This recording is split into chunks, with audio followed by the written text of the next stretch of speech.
Picture this. It's a Sunday night, August 15th, 1971. Most Americans are wrapping up their weekend. Maybe watching TV.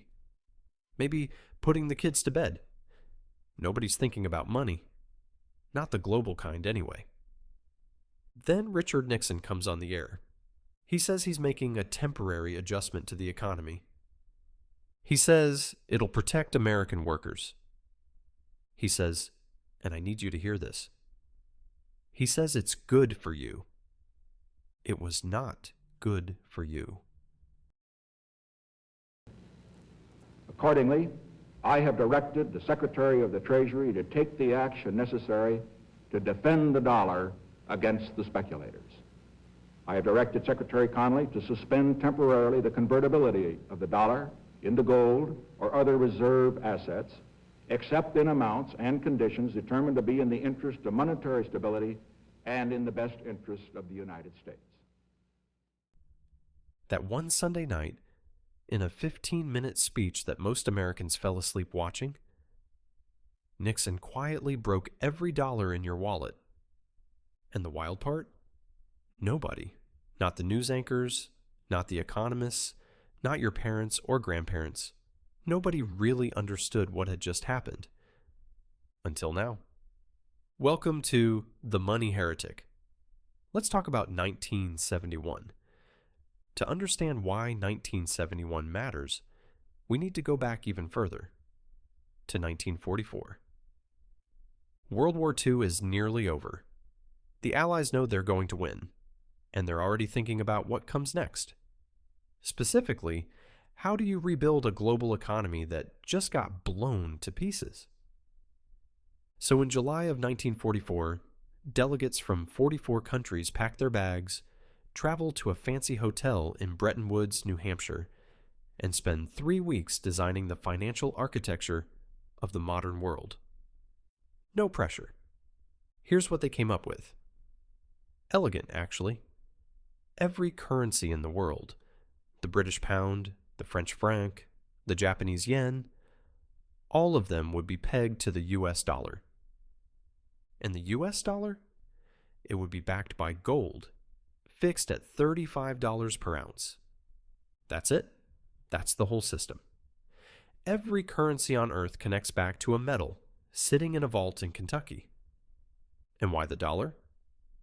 Well, after World War II, America owned more than half the world's gold. The U.S. economy was producing nearly 40% of global output. America was, by every measure, the financial center of the universe. So this made sense. The dollar was as good as gold. Literally. For a while, it worked beautifully. The post-war decades saw the greatest expansion of middle-class wealth in human history. Home ownership boomed. Wages rose. A factory worker could buy a house, raise 3 kids, and retire comfortably on a single income. Some people call this the golden age of capitalism. And I think that's very fitting, given what was about to happen to the gold. Here's the problem with promising the world that your dollar is worth gold. You actually have to have the gold. Through the 1960s, America was spending money it didn't quite have. The Vietnam War alone cost over $800 billion in today's money. LBJ's Great Society programs added more. The federal deficit was growing, and foreign governments noticed. They were holding billions in US dollars, because the deal was that America would give them gold for those dollars on request. So they started requesting. France, under President Charles de Gaulle, was particularly aggressive about this. De Gaulle didn't trust the Americans. He thought the whole setup gave the U.S. an, quote, exorbitant privilege. So he started converting France's dollar reserves into physical gold, literally shipping American gold back to Paris. Other countries followed. The gold was leaving. By August of 1971, here's where things stood. America had $10 billion worth of gold in its vaults. but it had $40 billion worth of dollar obligations to foreign governments. Let me translate that into plain English. America was writing checks its vault couldn't cash. The Bretton Woods system, the foundation of the entire global financial order, was about to collapse. And Nixon needed to do something about it, fast and quietly. On Friday, August 13th, 1971, without telling the press, without telling Congress, without telling America's own allies, Nixon secretly summoned his top economic advisors to Camp David, the presidential retreat, up in the Maryland mountains, completely off the record. We're talking about the heavyweights. Treasury Secretary John Connally, a big Texan who basically told the rest of the world to sit down and take what it got. Federal Reserve Chairman Arthur Burns, a young Paul Volcker, who would later become one of the most powerful Fed chairs in history, and a dozen other economists and advisors. They arrive Friday afternoon. They have no idea what's coming. Over the next 48 hours, they argue, negotiate, and ultimately decide to do something that the United States had never done before, and never walked back. They were going to close the gold window. The promise America made to the world in 1944, that you could always trade your dollars for gold, was about to become a lie. Now, here's the part that makes this so fascinating. Nixon apparently wavered. He knew how serious this was.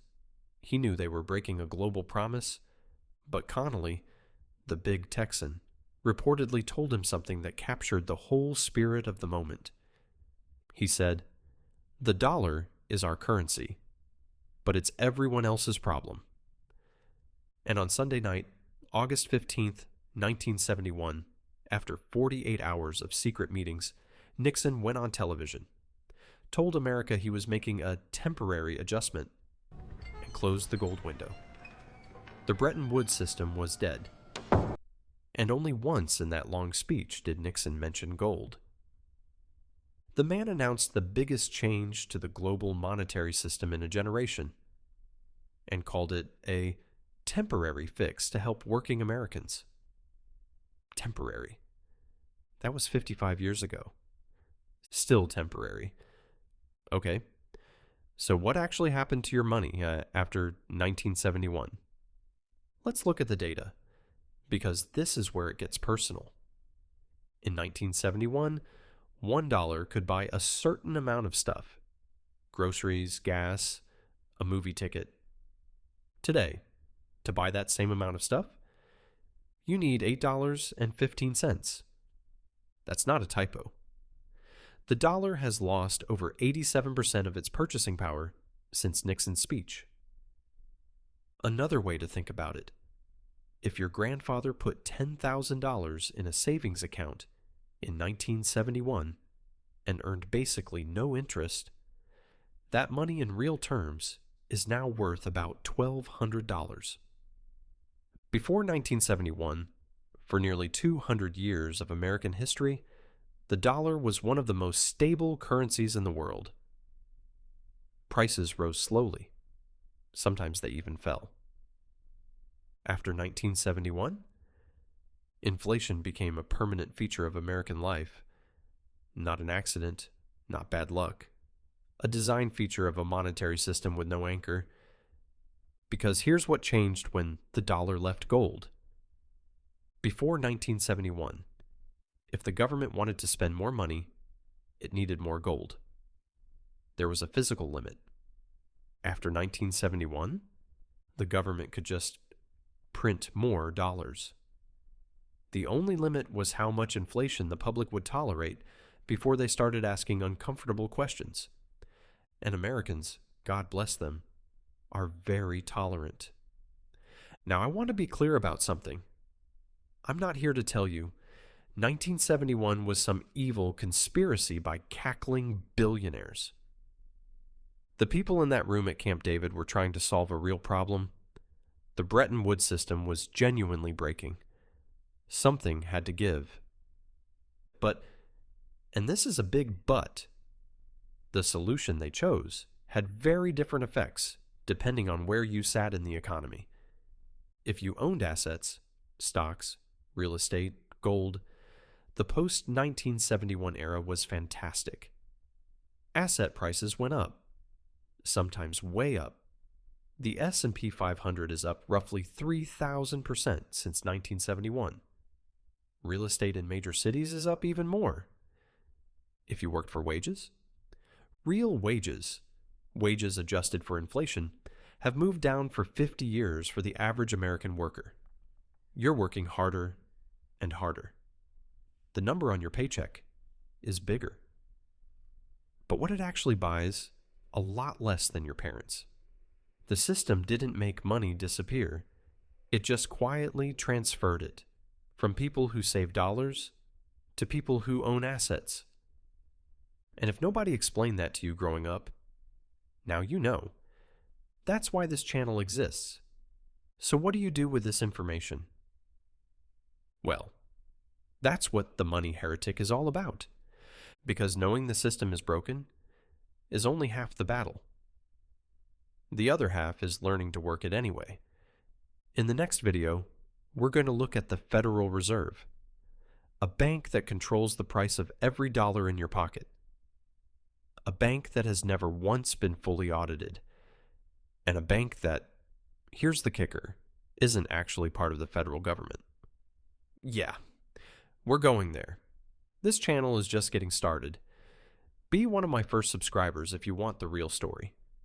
Not the version they teach in school. Not the version that makes the financial industry comfortable. The Money Heretic version. Your bank doesn't want you here.